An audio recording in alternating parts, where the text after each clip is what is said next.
Isang mapayapang hapon Pilipinas. Narito na naman ang inyong balerina ng bayan, si Lisa Macuja, na bumabati sa lahat ng nakikinig sa atin sa DZRH at sa lahat ng nanonood ng RH-TV. Lalong-lalo na sa ating mga kasamahang alagad ng sining at kultura sa buong bansa. Sa hapong ito, ang ating bisita ay isa sa mga itinuturing na haligi ng design industry sa Pilipinas. Isa rin siya sa pinakaunang babaeng Asyano na nakilala internationally sa larangan ng disenyo.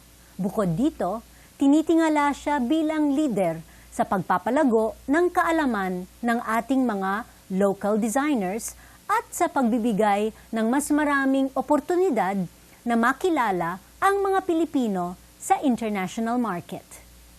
Kaya samahan niyo kami na kilalanin ang premyado at tanyag na Filipino jewelry and furniture designer na si Pamintuan. Tubong Mindanao, si Pamintuan ay isang premyadong furniture, home accessories at jewelry designer na nakabase sa Davao City. Bagamat nagtapos ng kurso sa pangangalakal sa kolehiyo, nagsimula siyang magdisenyo ng fashion jewelry gamit ang ginto, pilak at tanso matapos kumuha ng isang electroplating course. Ginamit niya ang kalikasan bilang inspirasyon at dinaglaon, naging usap-usapan ang kanyang mga alahas na yari sa metal at organic materials. Mula dito, pumasok na rin siya sa paggawa ng home accessories, furniture at maging eskultura na pawang umani ng tagumpay sa loob at labas ng Pilipinas. Mula nang itatag niya ang sariling design company na The Gilded Expressions noong 1993, naging tuloy-tuloy na ang pag-angat ni Ann sa larangan ng disenyo. Ang kanyang mga likhang sining ay umani na ng tagumpay sa mga itinuturing na design capitals ng mundo tulad ng New York, Milan, Frankfurt, Paris, Tokyo, Australia, Singapore, Hong Kong at Japan. Sa kasalukuyan, itinuturing si Ann bilang isa sa mga haliga ng Philippine design industry. Isa siya sa mga pioneering members ng samahang Movement 8 at naging kauna-unahang Asian woman designer na napasama sa prestigyosong Graphics Product Design Series sa New York noong 1998 at sa International Design Yearbook sa London noong 2002. Siya ang kasalukuyang pangulo ng Mindanao Trade Expo Foundation at ng Philippine Exporters Confederation Davao Chapter. Siya rin ang chair ng Mindanao Trade Expo at ng Mindanao One. Isang mainit na pagbati ang hatid ng Art2art sa premyadong designer at sculptor na si Pamintuan. Magandang hapon, Ann, and welcome to Art2art. Magandang hapon, Lisa. It's a pleasure meeting you in person. Maraming salamat. Bumati ka naman sa mga nakikinig sa magandang atin sa hapon. I'm sorry. Davao, sa Visayas. Magandang hapon sa inyong lahat. Maayong hapon sa tanan na nanonood sa Mindanao, especially in Davao, in Surigao, at saka lahat. Okay. And actually, one of the first things people are surprised to learn about you is that you are a self-taught artist. So, how did you get into design? When I was in Davao, I always say I owe it to my mother-in-law because she asked me to study ikebana and bonsai. So for me, I don't have any formal training in design, but for me the composition, the lines, I think these are what taught me to do good design. So your mother-in-law got you into ikebana? Yes, parang when you're a new daughter-in-law, so ito yung mga the oldies in Davao who were the ikibanistas, they call them. So, yung mga daughters-in-law, pinapapasok agad, parang member agad ng ikibana. So, my first barkada in Davao were all the matatanda. They were matatanda kasi sila yung mga matriarchs in Davao. But I learned a lot from them. And I'm so happy I was with the group. Okay, sa mga nakikinig na hindi alam ko ano ang ikebana, can you just explain ko ano ang ikebana?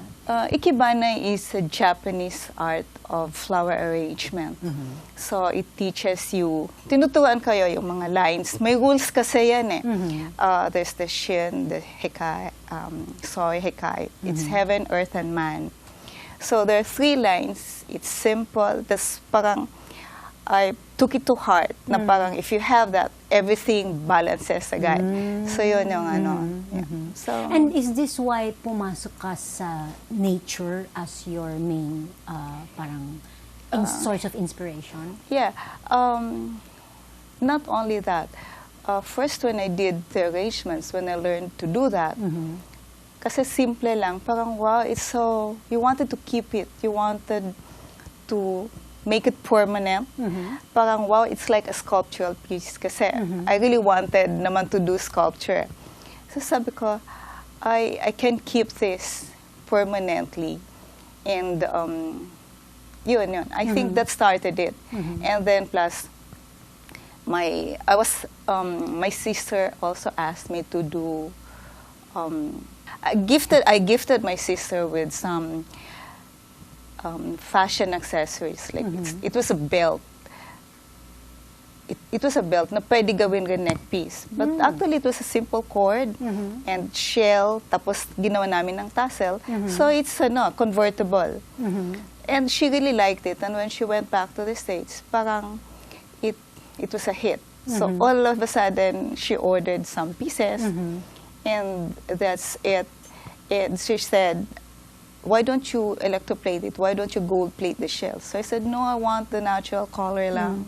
And it's better, it's nicer. And so siguro yun yung nature na I only, maybe it's also my person na I only want simple things. Yes, for me, you show the beauty with its simplicity. So it means a lot. So it's raw, and sometimes it can be elegant. So you went into jewelry design. That started it. As by making gifts Yes. for your family and friends. Yes. Okay. Yes. So you would combine metal and organic materials? Yes, that's why it's exciting, because the fusion of the organic and the metal gives you a different tweak for jewelry. Of course, the others have done it, like Singapore and Thailand, but I do other materials, so I explored it with my exposure to the materials. And maybe because I grew up also with the environment that we had. No, we had with a good waling-waling collection, the native waling-waling. We had flowers, and our house had a row of rosal and flowers and blooms towards the house. So, parang it was innate already. Na wow, it's nice, and you wanted permanence. You wanted to capture it forever. Sana ganon. And if you can wear it, why not? So that was it. Yeah. Okay.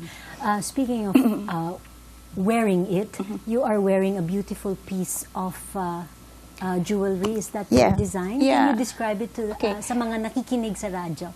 Okay, itong suit kong neck piece na to, at saka yung bangle ko, at saka yung rings ko, ito na yung jewelry na ginagamit ko.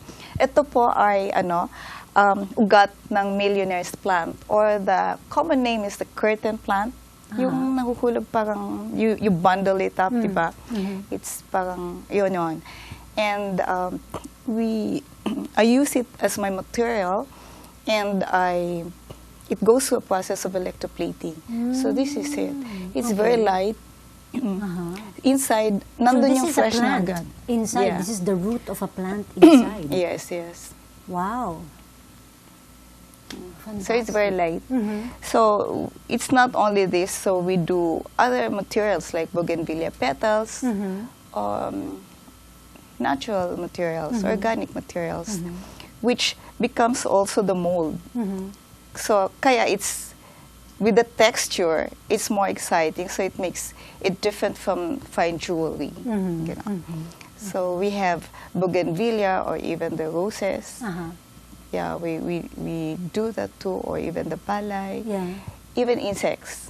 Insects? Yes, we do dragonflies. Wow. Yes, we do dragonflies and some grasshopper. I used to do that, But I got so busy with other things, so... Yeah, speaking about other things, you didn't stop at jewelry.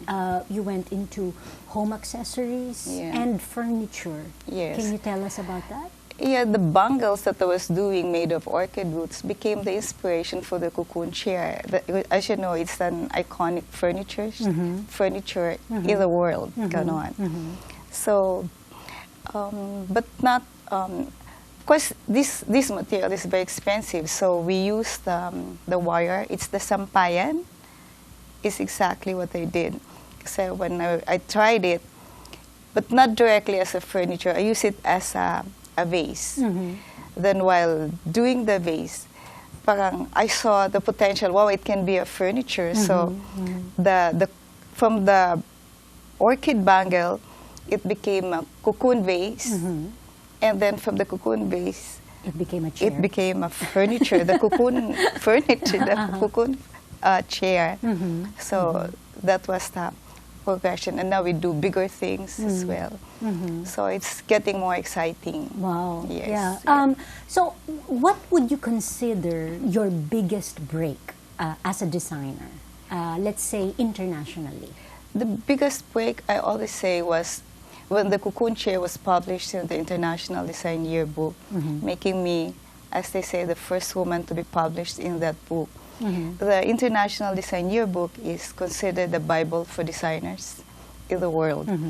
And it was also published in the Graphics Design Series in New York.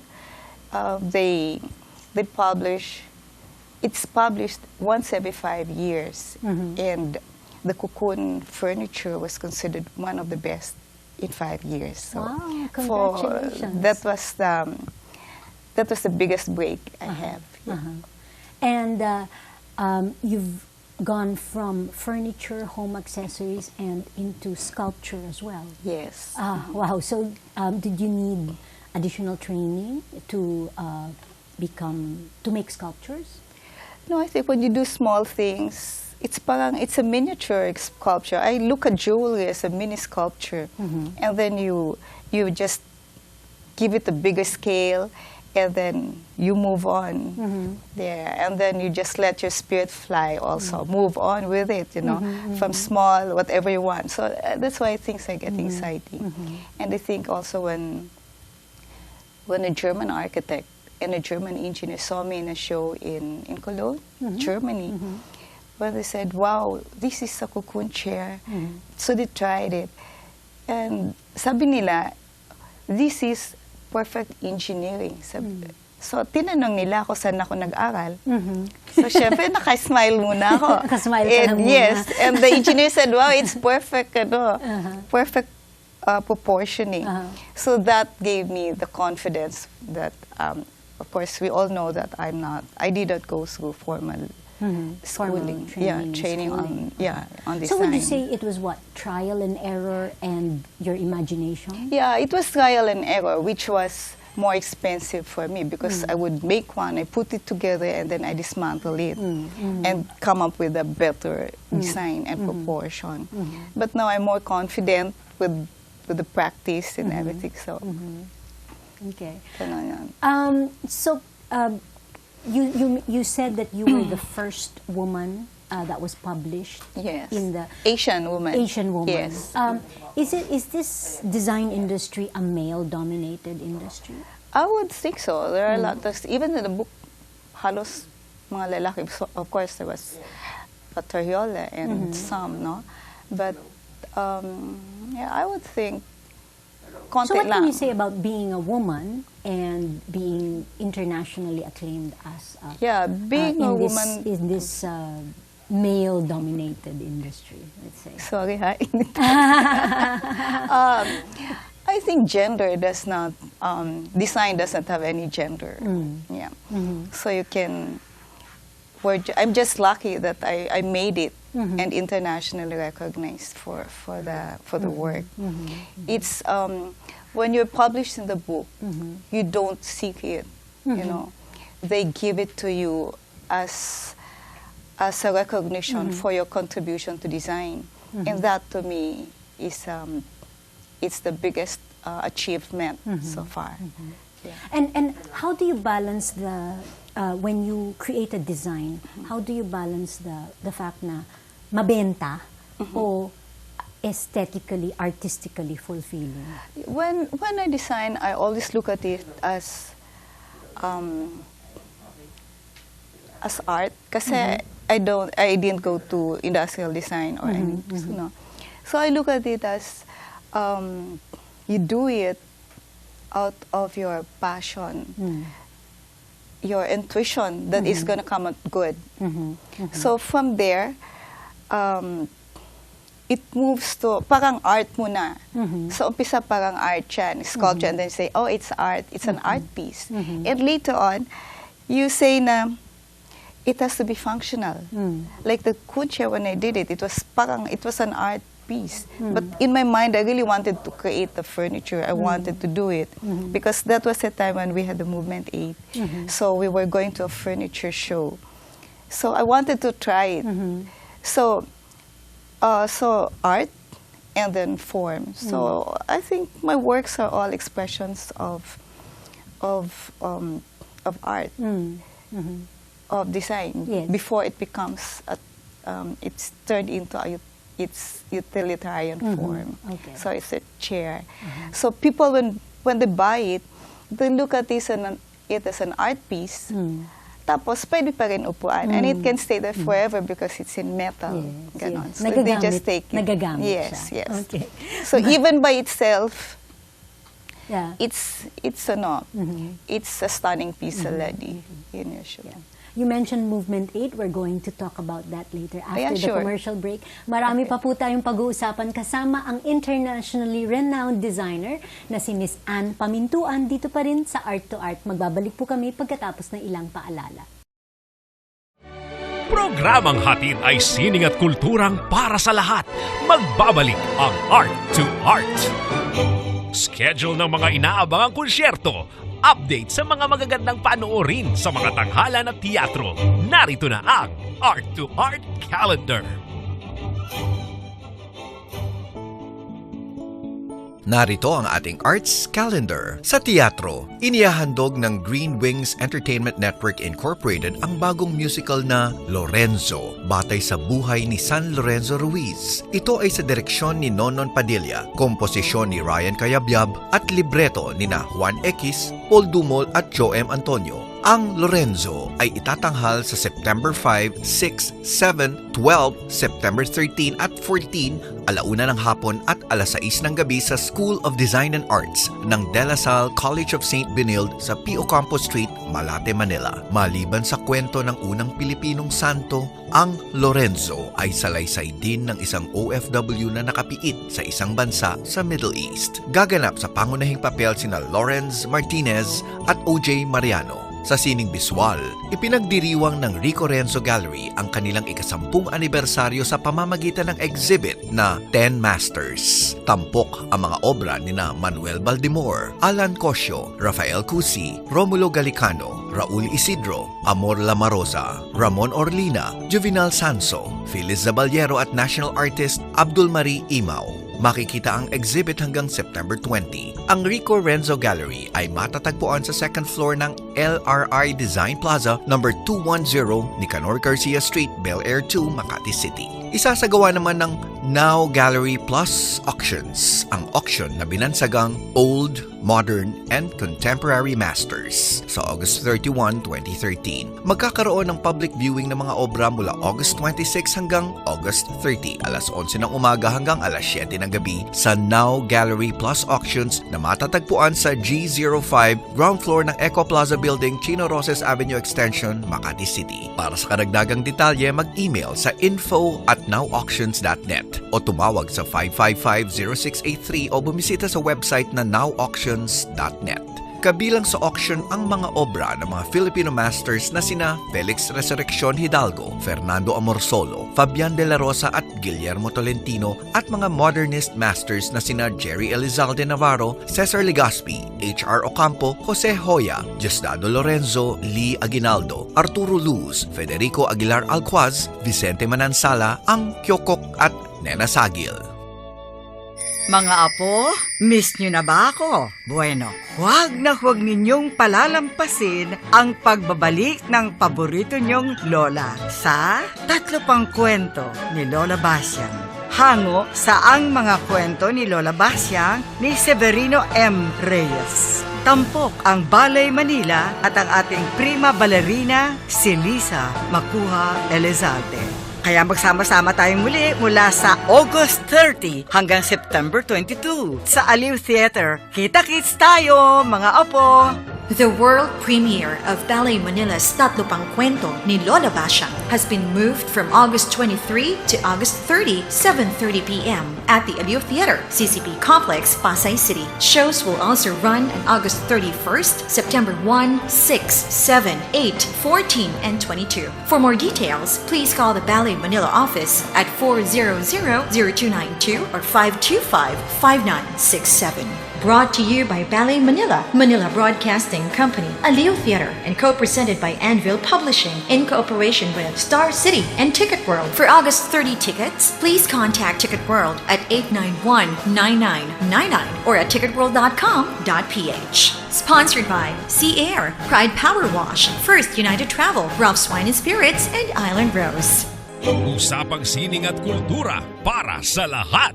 Kasama ang balerina ng bayan, si Lisa Macuja. Art2art. Kasama pa rin po natin ang multi-awarded designer na si Miss Anne Pamintuan. And before we broke for commercial kanina, nasabi mo, miyembro ka ng Movement 8. Yes. Can you tell us more about this artistic group? Yeah. The Movement 8, ito ho it's a loose alliance of designers that was organized by Eli Pinto of Saitem, and of course with Buji. This was their concept, and it was the time na medyo mahirap magbenta ng mga furniture ng Philippines, no? It was difficult to bring. It was not difficult to. I'm sorry, sandali. It was not difficult to sell our products, but it was difficult for the buyers to come to the Philippines to buy our products. So they had to come up with a new concept. So they were trying to put a face to our design. So they chose designers with our own companies who can produce the designs for furniture. So there were about 6 of us originally. Yeah, so and Akala ko 8 kasi Movement 8. no, Bakit it was not Movement 8 ang pangalan? There were 6 designers and plus Ellie and Buji, so parang naging 8. And when this was organized in it started in Valencia, Spain. So we were sent to Spain. I was not a furniture designer then. I was sent as a producer for home decor. Yeah, but I had furniture, but they were all in tin. So they marketed us as designers as well. So we had our big photos, black and white, Wig Theismann photos, 8x4. So with our furniture. So ganun yung pagtinda, and then it was called Filipinas.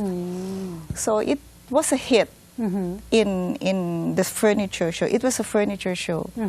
And ang nangyari was buyers, even organizers for furniture international shows were all there. Kasi Valencia is a furniture show, no? Nagustuhan nilang nakita nila. So it was a different and fresh look for the Philippines. And they were so excited. And they didn't want to leave. And they had to, every time we see them, they say, "Oy, Filipinas," gano'n, no? Filipinas, and we made parang naging hit kami in that show. So even the organizers for Maison, ETBJ, or Salone de Mobile in Milan and Paris, and even in Cologne, that's where they saw us. So they had to seek out Eli Pinto, and they offered a big space and prime property, prime location in the show, which at that time was difficult for the Philippines to get into kasi it's a long line talaga yung you have yung waiting list for any country or any exhibitor to join these shows, no. So with that, parang lahat high. Even Ellie was so excited. Parang noon, if they could get a space, katabi nila yung toilet. Ganon yun. So ito, wow, in-offer na nasa foyer, nasa entrada talaga. So, good locations, which you cannot really refuse. So, lahat excited. And the rest is history. We were winning awards. We were there in in Paris, in Milan. We were getting attention. We were nainggitan pa nga kami ng yung mga Italiano because why is the Philippines here in the lobby when they've been exhibiting this the whole time? And it was really in Cologne where we were recognized. And that's where the designer for the book, Roslav Grove, picked us out, Kenneth and myself, to be in that book. Yung ganon. So, maganda yung nangyari. So, kumbaga, we all are so grateful for SciTem at that time, no, for bringing us there, for conceptualizing this, Ellie and Buji, and the participation of us designers. Kasi syempre, hindi lang naman ito lahat libre. We were also spending on our own, no? So, we brought back the buyers to the Philippines. Ganon. Until nag-recession, so medyo nahihirapan ulit, no? So, yan. So, we owe it. It's not because I'm with Movement 8, but I really feel Movement 8 did a lot. And parang it's a brand internationally. Sayang lang government let us, nabitawan eh. Oo. It's there na sana. We have spent a lot, all the money and the effort that each of us contributed, really made a mark in the design, in the international market. market. Speaking of this, actually matagal na namang talagang magaling ang mga Filipino sa design.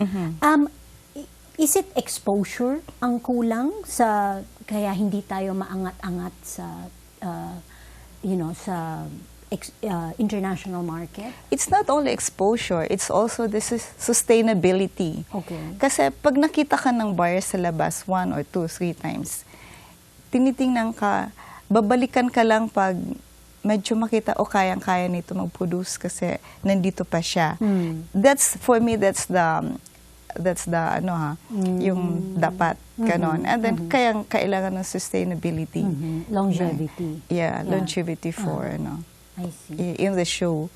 Para, kasi magagaling naman, hindi lang naman Movement 8, ang sinabi ko magaling talaga. Ang the brand. But there's so many others there, like the Cebu guys, they're in the Pampanga, even in Manila.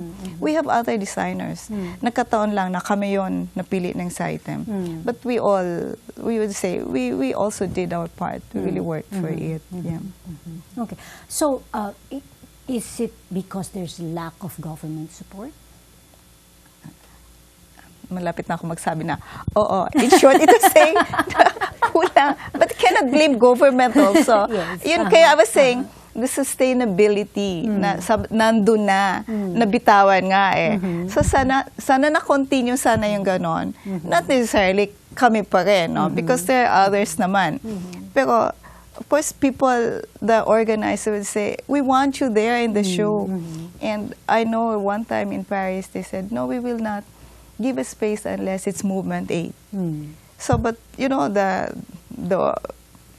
originals can be the mentors for the younger one. But of course, it's different pa rin kasi we had our own companies. So we were all hands-on. So we knew what was happening as well. So it was easier siguro at that time. Okay. Well, no, I mean, lack of government support is a very valid reason dahil sa performing arts, ganun din ang problema. Ganun din ang problema. I'm sure, I'm sure ganun anyway, sa everyone. bago ako mapagsalita din dito. Magsalita ka kaya? Which I might regret. Okay, last August 13 to 16, ginanap ang Mindanao Trade Expo sa Davao City.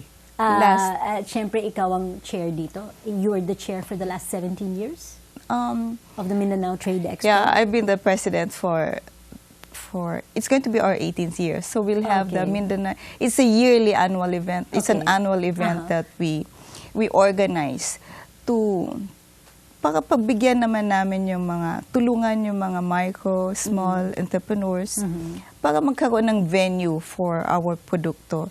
So ako personally, I also do it as my contribution. Kumbaga, it's my support na dito kasi parang personal na rin to, not only for the foundation, the Mindanao Trade Expo Foundation. Kasi marami naman talaga kami ng tulungan, no? There's so many, at least we have more than 100 exhibitors every year. And if you look at that, Lisa, per exhibitor, syempre may family yan. Yung pag nabentahan siya, pag umunlad siya, maraming natulungan siya, hindi lang yung family niya, pati siyempre yung raw materials, pag-gather pa lang, so meron ng nabayaran mo, so may income na yung iba, no? Hanggang yung value chain din na dinadaan, yung ganon. Hanggang makaangat siya. So yun rin ang namin na, kasi association, I was the president. So after a while, that was also the time that I was starting my company.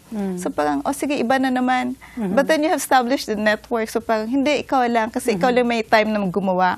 But I always had that passion for really helping. Parang for me, it's free enterprise. So parang, everyone has a chance to have his own company. For Mindanao, I look at it as, it's poverty alleviation. It's a solution to poverty alleviation. Kasi this is countryside development. Maski maliliit lang po kami, yung nag-uumpisa pa lang, maski gagawa lang yung mga, maski yung boyloloy na accessory o yung mga bayong na baskets ng palengke. Marami yung natulungan, hindi lang isang tao. So, it's, kailangan talaga yan ng tulong. So, parang hindi ka rin makabito dahil ayaw mo bumitaw pagka-presidente, hindi po. Kung pwede pa, aalis ako, marami po akong gawain. Gano'n, no? So, kaya lang, nasasayangan rin ako ng yung network na kagaya nito. Thank you for giving us the opportunity and mentioning the Mindanao Trade Expo. It's our 18th year and we will have it. And we thank also Abrisa for giving us the venue from August 5 hanggang 18. Ito talaga ni-request namin para since it's our kumbaga 18th birthday debut, we give the exhibitors yung pagkakataon, yung chance na mabigay nila mapakita yung produkto na makabenta talaga sila. Unlike before, you used to do it for 3 days. Ngayon, mas mahaba para more opportunities, chance to make money, di ba? So, and not only this, we organized a design team for MTE. So itong design team, the goal really is to look at Philippine design, look at Mindanao design, kasi we always say Mindanao is rich of natural resources and the rich in cultural heritage, and the art as well. Nandito even the colors, lahat, the texture are all here in Mindanao. It's here. So sabi ko, let's create a Mindanao look, a Mindanao design. Para when people outside, if they see it, they say, wow, galing yan sa Mindanao. Kasi if you look at Mindanao, before parang masama, parati may gera, parati may kidnapping. Ito yung namin, ito yung equivalent. We want to show the positive side of Mindanao. And we're trying to reach all the government agencies to really look at this para focus naman din yung suporta dito. Kasi institution na ito yung show na to. Marami nang nakakakilala. And yung design, meron kaming, at least, I think we have about 8. We wanted to start with 10, pero 8 lang dumating, no? So, so ito yun, we did a workshop, and they will be tweaking our traditional products. And I think the show now, I believe the show now in August will be more exciting because nga, nandito yung, makita mo kunyari yung tinalak. So it will be presented. Of course, the weaving is still there, but how you're going to execute it and how you want to present it as a globally acceptable product will be more exciting. So that's why I thank all our supporters, the cooperators like PhilExport National and DTI, of course, has always been a partner, and the OST, the DA, and Minda, USAID, IGEM, and everyone else who have been very supportive. I was going to say Abamin. Yeah. The Mindanao Expo was a great success. Yes. Yeah. It has been very successful because we have survived for 18 years, and it's purely private sector led. Yeah. So we're happy, we're excited. We want to look forward for another year and the product identified with Mindanao. And for those who missed the show last August, are there any shows that are or exhibits that they can look forward to in the coming September, October?